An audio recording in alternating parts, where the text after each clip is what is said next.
Hey guys, so today I'm going to bring you with me to analyze the numbers on a rental property. I'm going to show you what I do and how I do it, and then hopefully by the end of this video, you'll know how to do that in just 5 simple steps. Let's check it out.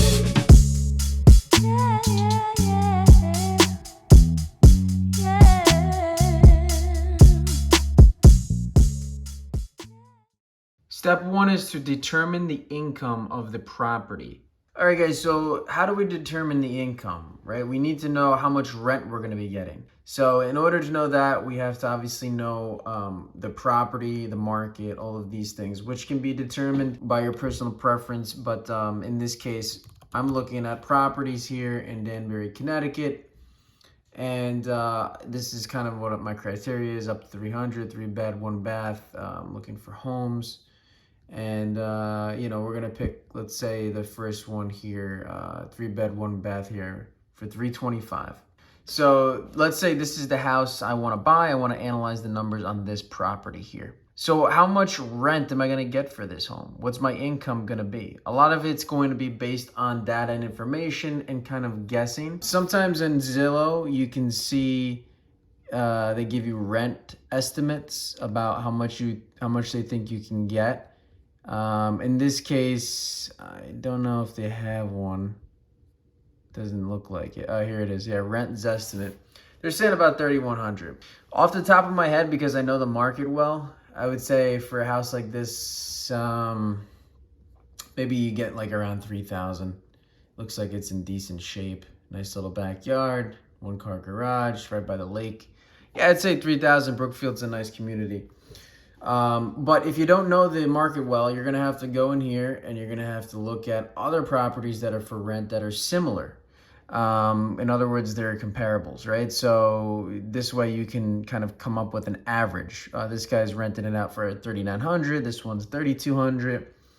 You got a lot of them that are a little bigger, that are renting out for a lot more. So, you kind of have to take the average of them and then use some data, research the market, and determine, okay, I think I can get about X amount, all right? In this case, I'm going to say 3,000, and that's going to be our income. Now, that's also assuming that you don't have any vacancies or turnovers. So 3,000 a month, for 12 months if it's fully leased and occupied. But if, you have 30 days that you need to find a new tenant, or you got to do some work on the house, then you may not have it fully occupied for the whole year. But we're going to assume at $3,000 a month for the year, and that's going to be our income. All right, let's move on to the next step. Step 2 is to determine all the expenses. So to determine all the expenses on this property here, where you can do this at home here on Zillow.com, just pick out a property. You can run through numbers on something similar. And basically you just come down here and see they give you like a list of kind of property taxes in the last years, estimated monthly costs. So this is where you're gonna go. This is an easy little calculator you can use. Let's say we were able to purchase the home for $325, right? They're asking $325, we get it for $325, and let's say that's a good deal, right? We'll go into more detail later about what is a good deal, how to get a good deal and all that, but that's for a separate video. So typically you're going to put 20% down for an investment property, but there are some banks that do 15%. So if you plug that in, it'll give you the estimated down payment. So let's say we got 15% down, that's $48,750. We're going to do 30-year fixed, and it's an investment property, so the rates are going to be a little higher than normal conventional rates. So we're going to say it's 7.5 in today's market. All right. And then we're going to go down here. We will have mortgage insurance because it's less than 20% down. Now, that mortgage insurance may be less than that. Probably will be. But we're going to include that. So we have property taxes. Now, this is about $5,500 a year. According to this, though, it says $4,500 roughly. All right, so we need to lower this number. for it to be a little more accurate. So we're just going to play with the numbers here. 1.6, let's say, gives us $5,200 a year. Okay, 1.5 gives us $4,800 a year. 1.4, there's our sweet spot. 1.4% of the purchase price is $4,500 a year, which is roughly what the taxes are. Home insurance, this is going to be more of an estimation.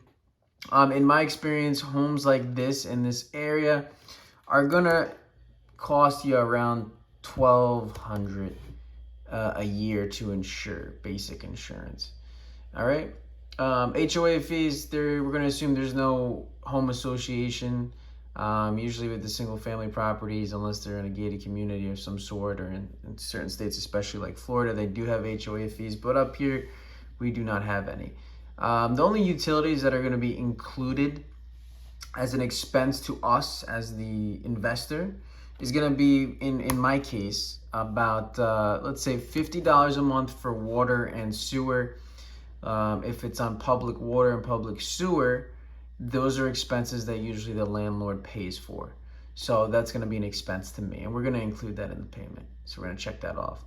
All right, after you complete all those things, you come up here, and it's going to give you an estimated monthly cost. So roughly $2,562 is going to be our expenses for the mortgage, the insurance, the taxes, and then any utilities and HOA fees will be in there as well. So that is our expenses minus any maintenance costs, right? Because we didn't include that. So if there's going to be an allocation for maintenance costs, we need to put in a little bit of a buffer. I always like to be conservative, so I always round up, and then I kind of put in a general number for the maintenance, depending on how old the building is, how much deferred maintenance there is. You know, if you're going to be doing a big rehab on the property, then after you're done with that rehab, you shouldn't have too many ongoing maintenance costs. And then it also depends on what kind of lease you're doing, right? So if you're doing a traditional rental, then yes, you're going to be required to do some maintenance here and there, right? If things break. But if you're doing what I do and doing a lease option, a rent to own, then in that case, you're not going to have maintenance costs, because those maintenance costs will fall on the tenant, because one day they're going to be purchasing the property. All right, so that's the step 2 expenses. Step 3 and 4 I combine because they go hand in hand. Determine the cash flow and return on investment, or ROI. All right, so to determine the cash flow, we have to take our income or rent, which we said was going to be about $3,000 a month, and we have to subtract it from our expenses. It's very basic, income minus expenses. And the expenses we said were total about $2,600 when rounded up, if we are not including additional maintenance costs. So we'll assume this is a lease option. And then we're going to take the difference, and we're going to get $400 a month. Seems pretty typical for a single family rental. So that is what we call our cash flow on a monthly basis. Now, if we take that number and multiply it by 12 months in the year, that'll give us our total for the year of $4,800 in cash flow. Another word for this is cash on cash return, or return on investment. That gives us our $4,800 for the year. And then what we're going to do to determine our return on investment is take that number and divide it by the amount we put into the property. So that includes the down payment, any closing costs, rehab costs, all of those things, right? So from before, if you remember, we paid $325 for the house. with a 15% down payment. So our down payment is $48,750. That's the down payment. Closing costs, it's going to vary state by state, but in Connecticut, for an investment property, we can say it's going to be $10,000 to $15,000. So let's say it's $12,000, somewhere in there. And then let's say for rehab costs, let's put in another $5,000 if we're going to do some work on it. All right. So our total with the $48,000 plus the $12,000 plus the $5,000 gives us $65,750 all in to get into that property. And this is how much we get out of the property in a year, right? So we're going to take this number, the 4,800, and divide it by 65,750. And this is going to give us a total of 0.07. That doesn't really mean much to us, so we have to multiply it by 100 to get it as a percent. And that will give us 7%. So 7% is our return on investment, our ROI, or cash on cash return. So is that number a good number, a bad number, high or low? Well, that leads us to our next step. Step 5, does this meet my goals? So what are your goals? Just to give you an idea, 7% return, it takes about 10 years to double. So I don't know about you, but 10 years to double my money seems like a long time. I honestly would not be super ecstatic about this deal. This would give you $400 a month, which is not bad in cash flow. But you'd also have to dish out nearly $65,000 of your cash to get this return, and then you're looking at 10 years to double. That, for me, personally, would not hit my standards. But maybe for somebody else, that would be sufficient. So you have to ask yourself, what do you want and how aggressive do you want to get with it? Because 7% is 10 years.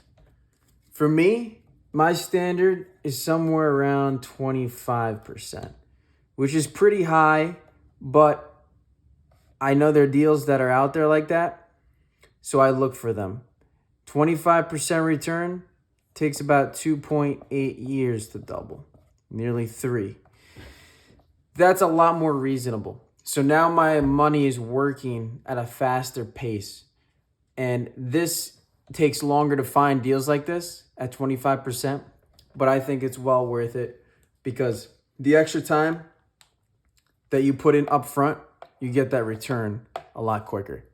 So think about what you want, what you need, what are your goals. If cash flow is your goal and you don't care about the return, then who cares if you have a 7% return? If you're getting an extra $400 a month in your pocket and that's what you want, and you're looking to retire or just add on to some passive income on a monthly basis, then this becomes your goal and this is what you're looking for, not necessarily the whole return on investment as a percent.